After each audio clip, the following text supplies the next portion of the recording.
Dr. Paul Offit, a vaccine expert at the Children's Hospital of Philadelphia and a member of the FDA's advisory panel who was part of the booster recommendation yesterday. Dr. Offit, it's good to see you. Good morning. Great to have you. So as we noted there in that report, you and your colleagues on the FDA advisory panel voted to reject booster shots for everyone 16 and up.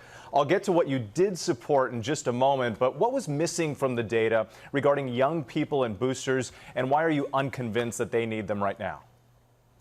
Well, I think what we were presented were data from Israel showing that there was an erosion of protection against severe disease with the mRNA vaccines. That hasn't been appreciated in the United States. I mean, there are a handful of studies that have all showed the same thing, which is 2 doses of mRNA vaccines are highly effective in preventing severe disease, including Delta, including all age groups. So we weren't felt as compelled to follow Israel's lead, and rather we wanted to test the water with 1 foot by putting the vaccine now into people who are older, meaning those greater than 65, or those who have high-risk medical conditions, and then learn from that. Remember that the initial phase 3 trials of the mRNA vaccines were in 30,000 people for Moderna or 44,000 people for Pfizer.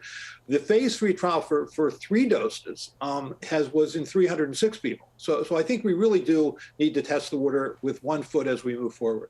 So there were some dramatic twists, so to speak, as far as these panels go. You voted unanimously, eventually, to limit the scope, as you mentioned, recommending booster shots for those 65 and older and at high risk. What was different about that group specifically? And then what's your advice for those people who could soon be eligible? Right. No, I think, well, so again, as we said in the preliminary here, is that we're an advisory body. We give advice to the FDA. The FDA then will presumably take that advice and then but the FDA is a regulatory agency, not a recommending agency. Then it goes to the CDC. The CDC will be more granular, I think, in exactly how that's recommended. So by the end of this week, I think we'll learn more about exactly what the recommendations are. But I want to make one point. I mean, hopefully that to some extent this will impact the pandemic by giving a 3rd dose to people who are at highest risk. But if we really want to get on top of this pandemic, we need to vaccinate the unvaccinated. As you saw in the graph that you just showed in terms of where the hotspots are, those are all states with relatively low vaccination rates. So that's going to be the key. I don't think people should have the notion now that with this 3rd dose that we're going to get on top of this pandemic, because we're not until we vaccinate people who are unvaccinated. So part of what led up to this debate here, last month the Biden administration put out this date of September 20th for when boosters would likely be available to the general public. They did say that was pending approval, but did the White House get too far ahead of themselves and the science on this?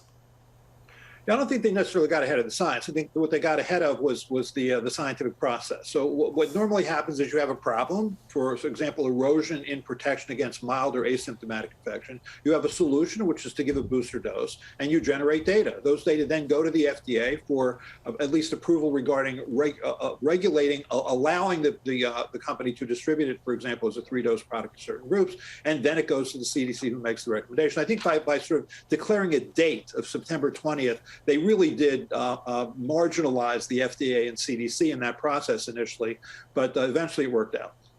Dr. Offit, thank you again for your time this morning. We do appreciate it.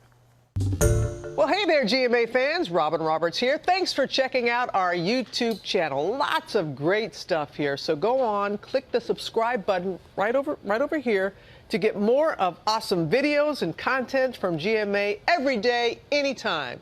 We thank you for watching, and we'll see you in the morning on GMA.